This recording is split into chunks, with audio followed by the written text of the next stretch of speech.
Last class में हमने molarity और मोलालिटी किया था और उससे रिलेटेड कुछ न्यूमेरिकल किए थे। तो बेटा जो हमारा नेक्स्ट कंसेप्ट है वो है मोल फ्रैक्शन। तो मोल फ्रैक्शन ये आपने 11th में भी जो है वो पढ़ा था। मोल फ्रैक्शन इसको जो सिग्निफाई करते हैं ये काय से करते हैं, ये काय होता है, इसको हम ऐसे लिख लेते हैं। ठीक है, तो मोल फ्रैक्शन ये भी एक कंसंट्रेशन की टर्म है, जैसे मोलारिटी कंसंट्रेशन की टर्म है। मोलारिटी का मतलब होता है number of moles in 1 litre of solution, number of moles of solute in 1 litre of solution. ऐसी जैसे स्ट्रेंथ बताई थी, स्ट्रेंथ क्या होता है, amount of solute in gram in 1 litre of solution, ऐसी मोल फ्रैक्शन होता है। तो मोल फ्रैक्शन के बारे में आपने जो है 11th में पढ़ा है, लेकिन अभी हम दोबारा से पढ़ेंगे। मोल फ्रैक्शन के लिए अगर आप देखें, सपोज बेटा आपके पास एक सोल्यूशन है। अब सोल्यूशन में यहाँ पे जो मैंने लिखा है, एक सोल्यूशन है उसमें 3 कंपोनेंट है, ए, बी एंड सी।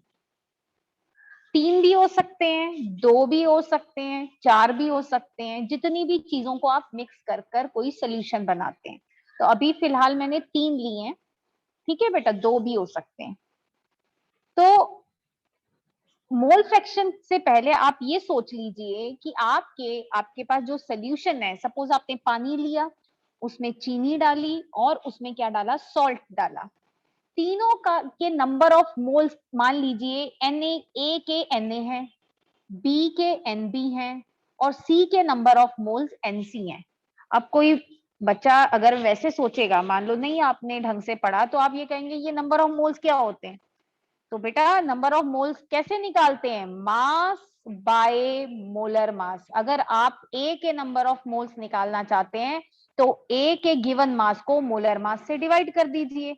तो जब आपने सोल्यूशन बनाया होगा, मतलब पानी, चीनी और सॉल्ट का, पानी, चीनी और सॉल्ट का, तो आपको पता होगा ना कि कितना ग्राम आपने पानी लिया है या कितना ग्राम आपने शुगर लिया है। तो Ma अगर पानी है तो उसका मास, अगर पानी है तो उसका मास डिवाइड बाय उसका मोलर मास। ऐसे ही अगर बी है तो बी के नंबर ऑफ मोल्स कैसे आएंगे, बी का मास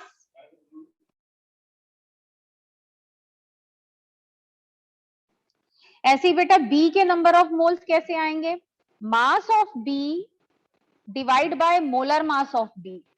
ठीक है, तो मास तो आपको पता होगा। तो मैं इसलिए आपको बोल रही हूं कि आप नंबर ऑफ मोल्स का अलग से फॉर्मूला याद रखिए ना। उसके बाद अगर आप सी के नंबर ऑफ मोल्स निकालना चाहते हैं तो सी का मास, मतलब जितना सी आपने घोला है, डिवाइड बाय मोलर मास। अब मोलर मास अगर अभी भी किसी को नहीं समझ में आया कि क्या होता है, तो बेटा वो तो गिवन होता है ना, 1 मोल का मास। जैसे वाटर है, वाटर का मोलर मास कितना होता है, 18 ग्राम पर मोल। ऐसे ही अगर आप कहें कि मैम एक और एग्जांपल बता दो, तो NaCl का मोलर मास कितना होता है बेटा, 23 तो सोडियम का होता है, इसका 35.5 क्लोराइड, इसका 58.5 ग्राम। 58.5 ग्राम पर मोल होता है पूरा यूनिट। ठीक है, ये ध्यान रखना है, पर मोल होती है, ग्राम पर मोल यूनिट होती है। तो बेटा ये मोलर मास निकलता है। तो सबको ये समझ में आया कि नंबर ऑफ मोल्स कैसे निकालते हैं, नंबर ऑफ मोल्स निकालते हैं मास बाय मोलर मास। ठीक है, तो अब मेरे पास एक सोल्यूशन है, उसमें मुझे सबके नंबर ऑफ मोल्स पता है। अब मुझे निकालना है मोल फ्रैक्शन। तो मोल फ्रैक्शन हर कंपोनेंट का अलग अलग निकलता है। जैसे मैं ए का निकालूंगी, तो यहाँ पे ए का मैंने मोल फ्रैक्शन निकाला है। अब ए का मोल फ्रैक्शन लिखना है तो मैं लिखूंगी काय ए।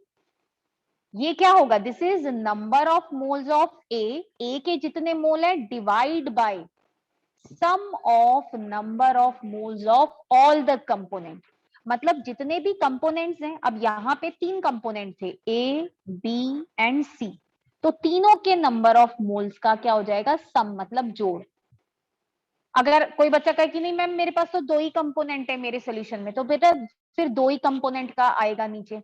अगर कोई कहे कि मैंने मैम 5 चीजों को मिक्स करके सोल्यूशन बनाया, तो बेटा फिर पांचों का आएगा, है ना। तो ये चीज आपने ध्यान रखनी है। नंबर ऑफ मोल्स, ये मोल फ्रैक्शन का मतलब होता है number of moles of that component, उस कंपोनेंट के divide by total number of moles. ठीक है, ऐसे ही बेटा बी का भी आप निकालेंगे। यहाँ पे देखिए मैंने निकाला हुआ है बी का। बी का कैसे निकलेगा, बी का निकलेगा number of moles of B divide by total sum of number of moles of all the component. ऐसे ही अगर आप C का निकालेंगे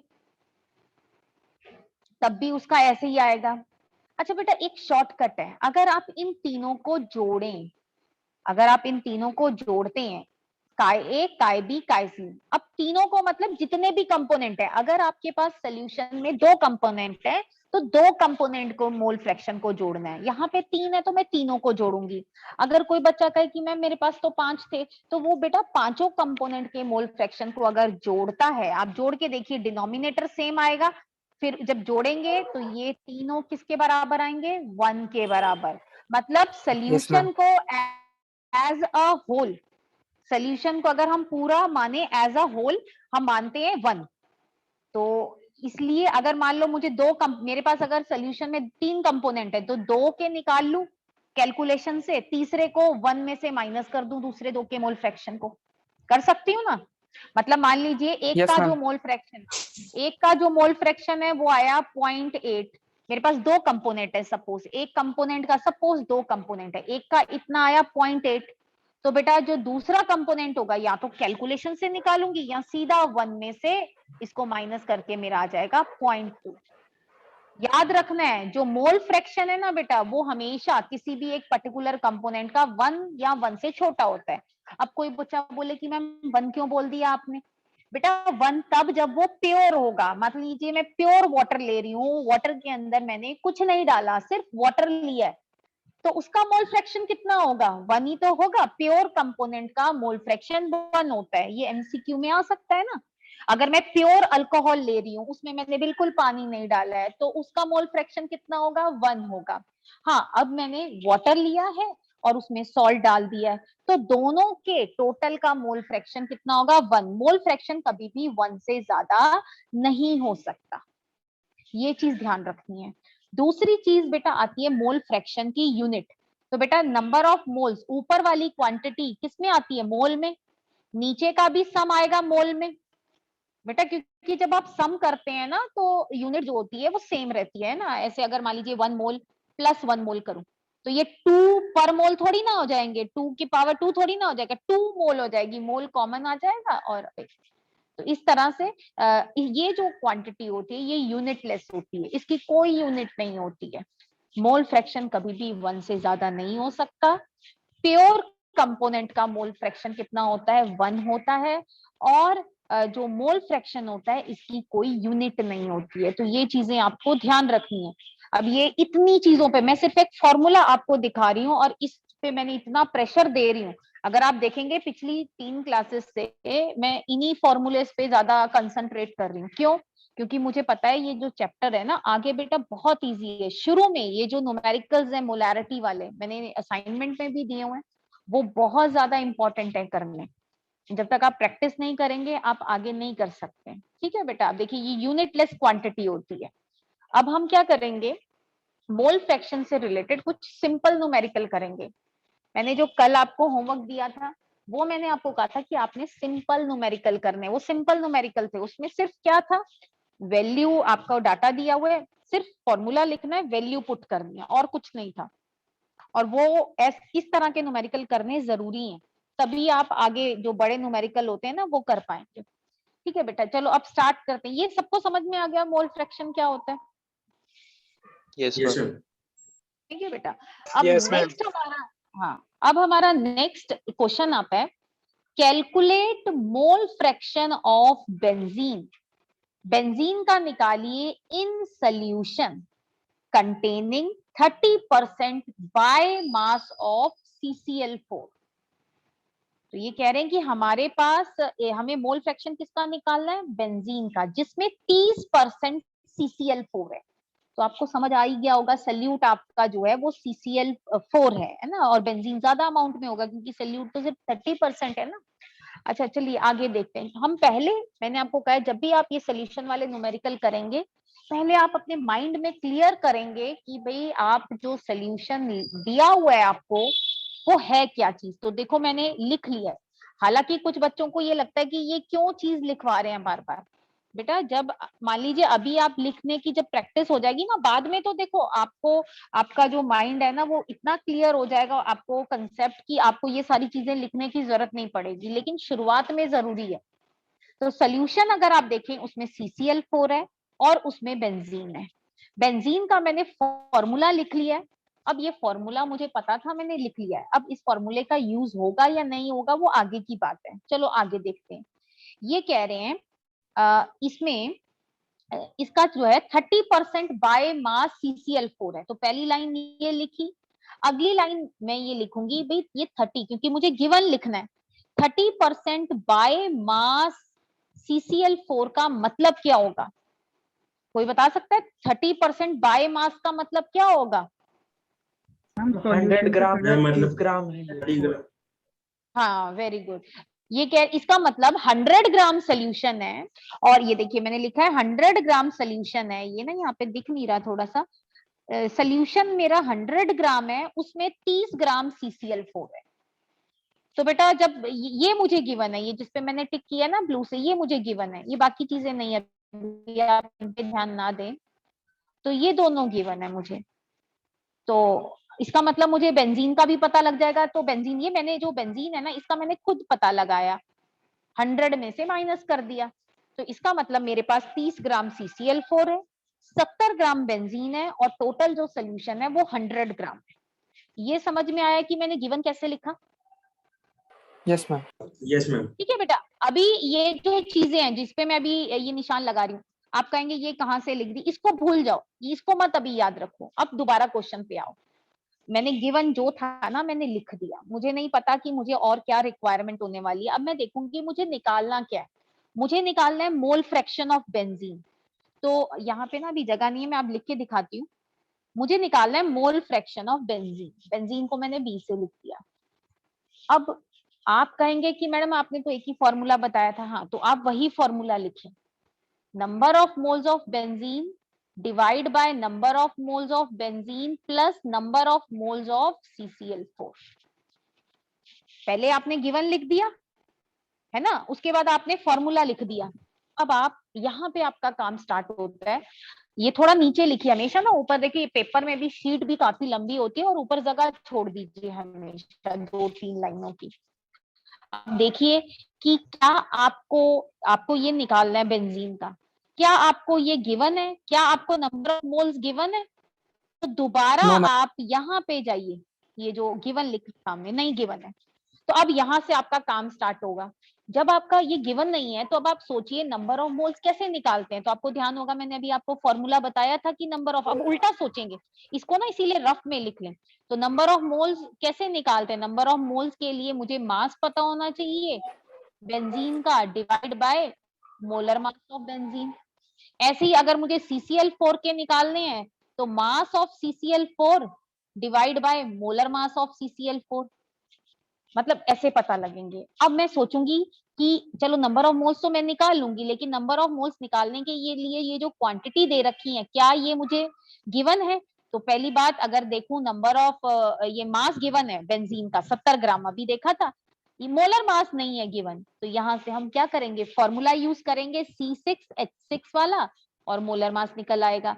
ऐसे ही हम क्या करेंगे, जो है CCl4 का मास दिया हुआ है 30 ग्राम, ये 30 ग्राम दिया हुआ है, और ये जो है ये इसका हम निकाल लेंगे। तो ये देखिए इसीलिए मैंने ये बाद में निकाला है, मैंने पहले फॉर्मूला लिख लिया था। ये देखो मैंने, और एक चीज और ध्यान रखिए जब मैं लिख रही हूँ ना, तो देखिए मैंने CCl4 की बातें उसके नीचे ही लिखी हैं। दूसरे कॉलम में मैं बेंजीन के बारे में लिख रही हूँ, जो तीसरा कॉलम है इसमें मैं सोल्यूशन जो कि 100 ग्राम है उसके बारे में लिख रही हूँ। तो हमेशा कभी भी इस तरह के क्वेश्चन करते हैं, स्पेशली जो मोल फ्रैक्शन से रिलेटेड होते हैं, तो बेटा सल्यूट के बारे में जब भी आप कोई चीज लिखें, उसका मास लिखें, मोलर मास लिखें, वो एक कॉलम में लिखें। फिर उसके सामने ही अगर यहाँ पे जैसे सॉल्वेंट जो है बेंजीन है उसके बारे में लिख दें, फिर यहाँ पे सोल्यूशन के बारे में लिख दें। उससे क्या होता है, आपको ना ढूंढना मुश्किल नहीं रहता है। शीट भी आपको पता है बहुत लंबी होती है, तो आप इतना तो कर ही सकते हैं ना। ये देखिए मैंने फिर क्या किया, मैंने बाद में मुझे नंबर ऑफ मोल्स चाहिए थे, मैंने वही उसी के नीचे CCl4 के भी नंबर ऑफ मोल्स निकाल लिए, उसी के नीचे जो है बेंजीन के भी निकाल लिए, फॉर्मूला मैंने लिख दिया। सबको समझ आ गया? Yes ma'am. Yes, ma'am. ये मैंने बेटा पहले नहीं किया कि आप कोई बच्चा ये कहे कि मैम पहले से ही कैसे हमें पता होगा नंबर ऑफ मोल्स निकालने। मैंने पहले कुछ नहीं, मैंने सिर्फ गिवन लिखा, जो चीज निकालनी थी मैंने उसका फॉर्मूला लिखा, फिर सोचा कि ये जो फॉर्मूला है इसके अंदर जो चीजें हैं वो गिवन है या नहीं है। अगर गिवन नहीं है फिर मैंने सोचा कि नंबर ऑफ मोल्स गिवन नहीं है, उसका फॉर्मूला क्या होता है, मास बाय मोलर मास। ठीक है, तो उस हिसाब से मैंने नंबर ऑफ मोल्स निकाल लिए। अच्छा बेटा मैं ये पॉइंट दोबारा रिपीट कर रही हूँ कि जब भी आप सल्यूट के बारे में लिखें तो एक कॉलम यूज करें, फिर सॉल्वेंट के बारे में और फिर सोल्यूशन के बारे में। ठीक है बेटा। देन नेक्स्ट आता है आपका, अब हम क्या करेंगे, मोल फ्रैक्शन निकाल लेंगे। ये मैंने CCl4 का निकाल दिया गलती से, बुक में पूछा है बेंजीन का निकालिए, तो आप पहले क्या निकाल सकते हैं, बेंजीन का निकाल लेंगे। बेंजीन का डायरेक्ट निकाल लीजिए। मैम 1 में से माइनस कर दीजिए ना, इसको बेंजीन का निकल जाए। हाँ नहीं नहीं मैं वो नहीं कह रही हूँ, असल में उसमें बेंजीन का बोला था तो ये तो इसका मतलब मैंने फालतू काम किया ना बाद में, तो जैसे आपको अच्छा लगे। लेकिन मैंने यहाँ पे कहा है कि CCl4 का भी निकालना है, बेंजीन का पहले निकालना है, CCl4 का पहले निकालना है, वो आपकी मर्जी है ना। तो यहाँ पे तो क्वेश्चन में जब बेंजीन बोला था तो मैं क्यों CCl4 का निकालती, पर वो जल्दी में कर दिया। अच्छा इसकी यूनिट देखो, यूनिट लेस है। बेंजीन का भी मैंने निकाल लिया 1 माइनस करके बाद में, पर क्वेश्चन में बोला है कि बेंजीन का निकालिए तो बेंजीन का। ठीक है बेटा, अब ऐसे ही एक और क्वेश्चन देख लेते हैं। ये समझ आ गया पहला क्वेश्चन सबको, मोल फ्रैक्शन से रिलेटेड? Yes ma'am. Yes, ठीक है। ma'am. अब बेटा ये नेक्स्ट Yes, क्वेश्चन ma'am. देखिए, calculate mole fraction of ethanol and water in a sample of rectified spirit जिसमें 95% इथेनॉल है बाय वेट। तो इसका मतलब, इसका देखो हिंट मैंने दिया हुआ है, ये आप खुद ही करेंगे। सबसे पहले हम क्या लिखेंगे भाई, सोल्यूशन क्या है, इसमें इथेनॉल है प्लस इसमें क्या है, वाटर है। असल में वाटर की डेंसिटी जो होती है वो ज्यादा होती है, तो वाटर ही मेन कंपोनेंट जो है मानते, सॉल्वेंट मानते हैं हालांकि। सॉल्वेंट। ठीक है बेटा, अब आप देखिए यहाँ पे मुझे क्वेश्चन में मोल फ्रैक्शन निकालना है, लेकिन क्वेश्चन में सिर्फ एक पॉइंट दिया हुआ है, ये 95% इथेनॉल बाय वेट। तो सबसे पहले मैंने क्या लिखा, सोल्यूशन में कौन कौन से कंपोनेंट है, एक इथेनॉल है एक वाटर है। क्योंकि ये मोल फ्रैक्शन का क्वेश्चन है तो मुझे सोल्यूट सॉल्वेंट के बारे में ज्यादा जानने की जरूरत नहीं थी, पर फिर भी ध्यान रखिएगा वाटर इज द सॉल्वेंट। उसकी जो, हालांकि यहाँ कहेंगे वजन के हिसाब से तो इथेनॉल ज्यादा है बेटा, लेकिन वाटर को ही एज्यूम करते हैं, उसकी डेंसिटी ज्यादा होती है। ठीक है, अब यहाँ पे देखेंगे वो अलग कंसेप्ट है। अब इधर देखिए 95, अब मुझे गिवन लिखना है, गिवन में तो सिर्फ यही लिखा हुआ है, तो इससे मैंने क्या किया, मैंने लिख दिया मास ऑफ इथेनॉल कितना है 95 ग्राम, मास ऑफ सोल्यूशन कितना है 100 ग्राम है ना, और सॉल्वेंट कितना आ गया, या जो आपका वाटर है वो 5 कितना ग्राम। आ गया, 100 में से 5 ग्राम। अब मैं क्या करूंगी, अब मुझे कुछ नहीं लिखना, अभी मैंने ऐसे लिख दिया, तीनों के बारे में अलग अलग लिख दिया, सोल्यूट सॉल्वेंट यहाँ जितने भी कंपोनेंट है उनके बारे में अलग अलग कॉलम में लिख दिया। अब मुझे निकालना है मोल फ्रैक्शन ऑफ, ये क्या कह रहे हैं, मोल फ्रैक्शन निकालिए इथेनॉल और वाटर का, किसी का भी निकाल लेंगे। तो मैं क्या करूंगी, सबसे पहले मैं फॉर्मूला लिखूंगी, मैं इथेनॉल का फॉर्मूला लिख रही हूँ, तो ये प्लस यहाँ पे वाटर आ गया। तो ये मोल फ्रैक्शन का इथेनॉल का फॉर्मूला लिखा, number of moles of ethanol divide by number of moles of ethanol plus water. तो यहाँ पे अब मैं सोचूंगी क्या मुझे ये दिया हुआ है, तो बेटा नंबर ऑफ मोल्स तो मुझे नहीं दिए हुए हैं, फिर अलग से ना आप पेंसिल से लिख लें कि नंबर ऑफ मोल्स नहीं दिए हुए हैं, तो वो कैसे निकलेगा, नंबर ऑफ मोल्स निकलेगा मास बाय मोलर मास से। तो अब दोबारा चलिए, ये देखिए मास दिया हुआ है ना, मास हमने दिया हुआ है, तो यहाँ पे एक अलग कॉलम में जो है इथेनॉल का भी मोलर मास निकाल लीजिए, वाटर का भी मोलर मास निकाल लीजिए, वाटर का 18 ग्राम पर मोल होता है, और यहीं पे फिर आप नंबर ऑफ मोल्स निकाल लीजिए इथेनॉल के, और नंबर ऑफ मोल्स निकाल लीजिए वाटर के, और आप जो आपने नीचे फॉर्मूला लिखा है मोल फ्रैक्शन का उस फॉर्मूले में पुट कर दीजिए, तो इस तरह से आपका आंसर आ मैम ये जाएगा। जो मोल्स है इथेनॉल और वाटर के, इसे हम रफ वर्क में निकालना होगा या फिर नहीं नहीं, जो रफ वर्क में नहीं फेयर निकालना में। बेटा, हाँ फेयर में, तभी तो मैंने बोला है कि ऊपर स्पेस छोड़िए। जैसे मान लो मैंने नीचे फॉर्मूला लिख दिया मोल फ्रैक्शन का, तो यहाँ ऊपर ही निकाल दीजिए, ऊपर जगह, तभी तो बोला 3-4 लाइनें छोड़िए, बेटा पेपर में कभी Okay, ना ma'am. आपने 3-4 लाइनें फालतू छोड़ी हैं तो आपके मार्क्स नहीं कटेंगे। या फिर आप क्या कर सकते हैं, ब्रैकेट में, अगर आपने नहीं, वैसे तो यहीं पे ठीक है, इसी को इसी तरह से आदत डालेंगे ना, आपको सारी जो है शुरू शुरू में अजीब लगेगा कि भाई मैं क्या लिख रहा हूँ ये, या मुझे आदत नहीं है, लेकिन जब आप एक बार करने लगेंगे तो आपको आदत हो जाएगी लिखने की। या जब हम आगे करेंगे तो मैं कई चीजें आपको कहूंगी, ब्रैकेट में निकाल लीजिए, आप उसी फॉर्मूले में हौच पौच मत करिए, ब्रैकेट में अलग से फॉर्मूला लिखकर ना उसको कैलकुलेट कर लीजिए। तो वो जैसे जैसे हम आगे बढ़ेंगे ना बेटा, कोई भी जो न्यूमेरिकल्स है ना, इसके अंदर फॉर्मूले के मार्क्स हैं, स्टेप्स के मार्क्स हैं। तो आप कोई चीज, और एक बात बताओ, जब आप कर ही रहे हो, रफ में कर रहे हो चाहे कहाँ कर रहे हो, तब भी आप वही करें ना, ज्यादा बेटर रहेगा, ठीक है। और कोई भी कैलकुलेशन करते हैं ना, देखिए यहाँ साइड में जगह होती है, ये आप यहाँ पेंसिल से करिए हमेशा कैलकुलेशन, मिटाने की जरूरत नहीं है कैलकुलेशन को पेंसिल से, पर साइड में कर लीजिए। अच्छा, अब Okay, ma'am. ऐसे ही ये 2 क्वेश्चंस हैं, ये आपके असाइनमेंट में भी दिए हुए हैं, तो ये आपको जो क्वेश्चंस है ना ये करने हैं। पहला क्वेश्चन है, calculate mole fraction of ethylene glycol in a solution containing 20%।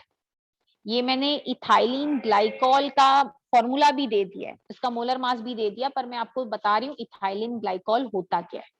ध्यान से देखिएगा, इसको बोलते हैं CH2OH और यहाँ पे CH2OH, ये आपका है इथाइलिन ग्लाइकॉल। अगर आपको नहीं पता था तो इसको ध्यान रख लीजिए,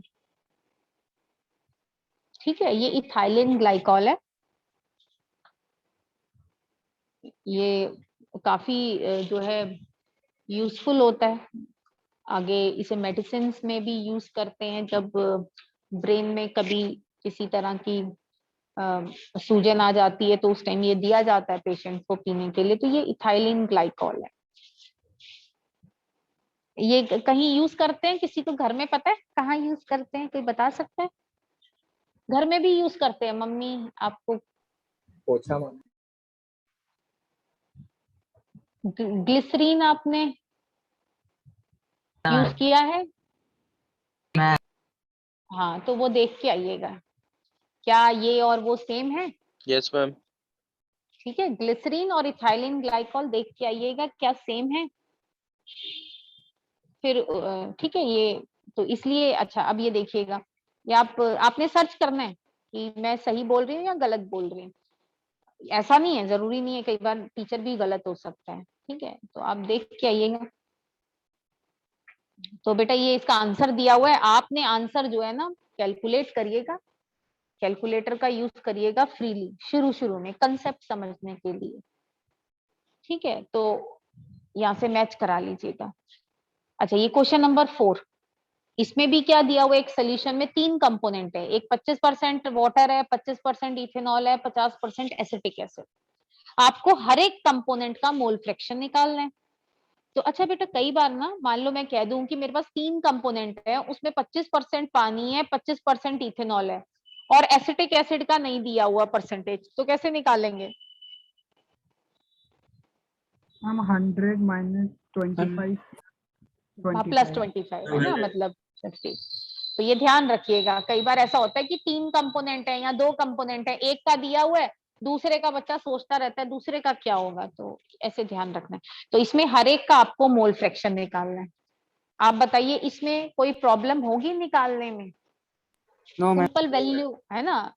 अब वही बात है, अगर किसी बच्चे को परसेंटेज नहीं पता, यहाँ पे तो देखो वैसे ही पता लग गया कि 100 ग्राम में 25 ग्राम वाटर है, 25 ग्राम इथेनॉल है, 25 ग्राम एसिटिक एसिड है, तो तीनों के बारे में अलग अलग कॉलम में लिखिएगा, तीनों का मास भी चाहिए होगा, मोलर मास भी चाहिए होगा। अच्छा, किसी को एसिटिक एसिड का अगर फॉर्मूला नहीं पता है या नहीं ध्यान है, तो दोबारा बता रही हूँ, एसिटिक एसिड को हम इथेनोइक एसिड भी बोलते हैं।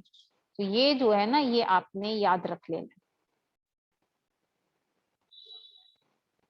ठीक है। अब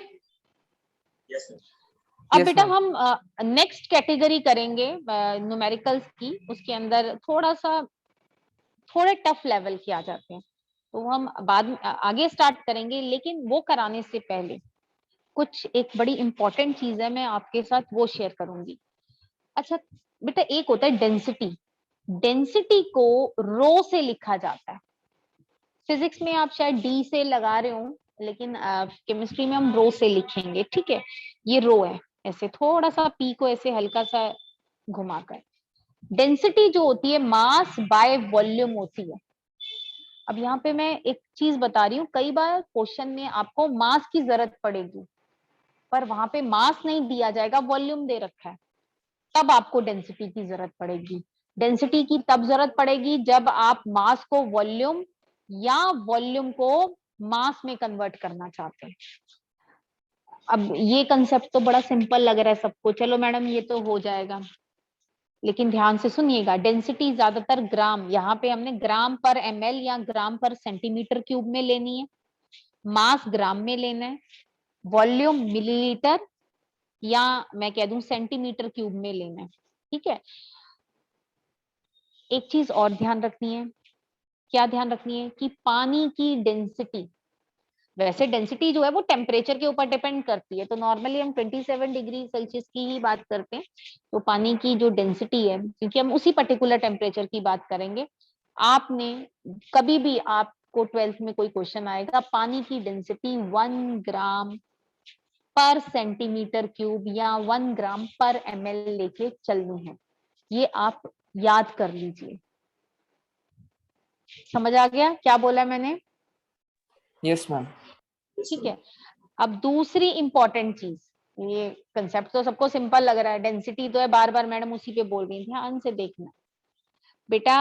अगर डेंसिटी दे रखी है सोल्यूशन की, याद रखिए सोल्यूशन का मतलब है जितने भी कंपोनेंट हैं सबको ऐड कर दिया जाए, तो मास भी सोल्यूशन का होता है, नीचे जो वॉल्यूम होता है वो भी सोल्यूशन का ही लेते हैं, ठीक है।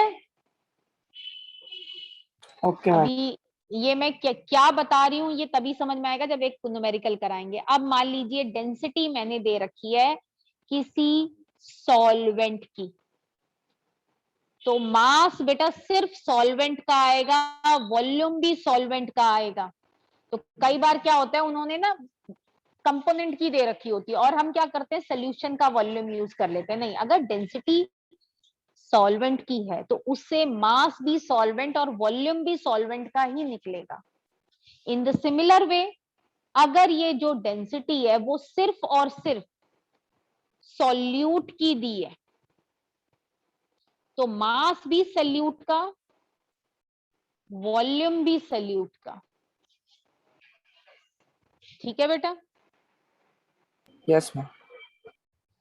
ठीक है। अब ये जो है ना हमारे मैं आपको दोबारा से आपका असाइनमेंट जो है वो शो कर देती हूँ।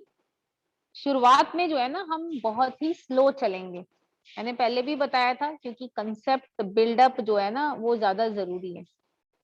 एक मिनट,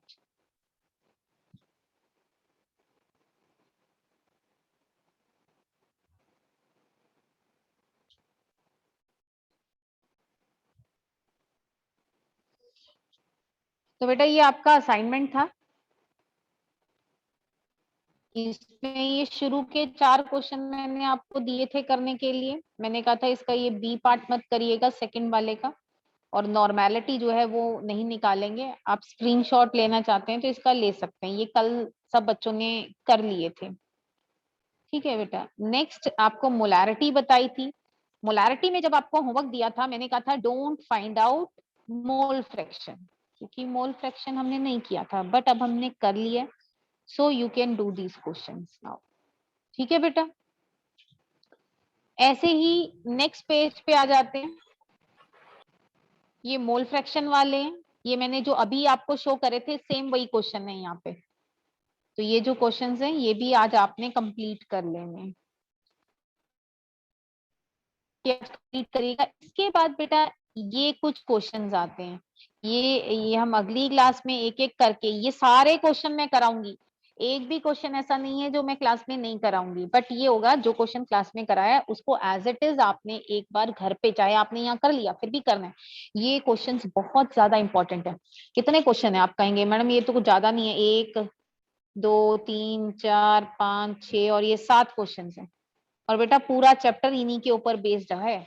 अभी हेनरी लॉ करेंगे, हेनरी लॉ में न्यूमेरिकल्स भी यही करेंगे। अच्छा एक पीछे कंसेप्ट रह गया छोटा सा, ये हम अब ये देखो, ये एक ना क्वेश्चन था, ये शायद आपका 11th में भी था, ये वाला, इसको पढ़ लीजिएगा। कह रहे हैं calculate mass percentage of benzene and CCl4 अगर आप 22 ग्राम बेंजीन को 122 ग्राम CCl4 में घोलते हैं। तो आप मास परसेंटेज कैसे निकालेंगे? अगर मान लो मैं बेंजीन का मास परसेंटेज निकाल रही हूं तो कैसे निकालूंगी? बेंजीन का मास, पहले फॉर्मूला आप जरूर लिखेंगे। बेंजीन का मास कितना दिया हुआ है बेटा? का 22 gram divide by total, sorry 122, और इनटू 100 भी तो करेंगे। नहीं समझ में आया दोबारा बता रही हूँ क्वेश्चन। मैं आपकी आवाज कट रही है बहुत क्वेश्चन में ज्यादा। ये कह रहे हैं आपको, बेटा नेटवर्क इश्यू होगा, चलो मैं दोबारा रिपीट कर देती हूँ। बेटा ये कह रहे हैं मास परसेंटेज निकालनी है बेंजीन और CCl4 की। अगर आपके पास बेंजीन 22 ग्राम है और CCl4 कितना है? 122 ग्राम है। आप अपने मार्क्स की परसेंटेज कैसे निकालते हैं? मान लो अगर आप मार्क्स परसेंटेज निकालना चाहते हैं, ऊपर जितने आपके मार्क्स आए हैं डिवाइड टोटल इनटू 100 करते हैं या नहीं करते हैं? Yes ma'am. तो ऐसे ही जब आप बेंजीन की परसेंटेज निकालेंगे, मैं यहाँ थोड़ा सा ना शॉर्ट में लिख रही हूँ, बेंजीन की मास परसेंटेज निकालेंगे तो ऊपर बेंजीन का मास आएगा, देखिए बेंजीन का दिया हुआ है ना 22 ग्राम, डिवाइड बाय टोटल सोल्यूशन का आएगा, मतलब 22 जमा 122 मीन ये टोटल हो जाएगा आपका 22 डिवाइड बाय 144 इंटू 100। तो ये बेंजीन का आ जाएगा। अब आप दूसरे कंपोनेंट का कैसे निकालेंगे परसेंटेज? या तो फॉर्मूला इंटू 100, ठीक है, उसका mass divide by total solution का मास इंटू 100। एक और तरीका भी तो कर सकते हैं, 100 में से माइनस कर दीजिए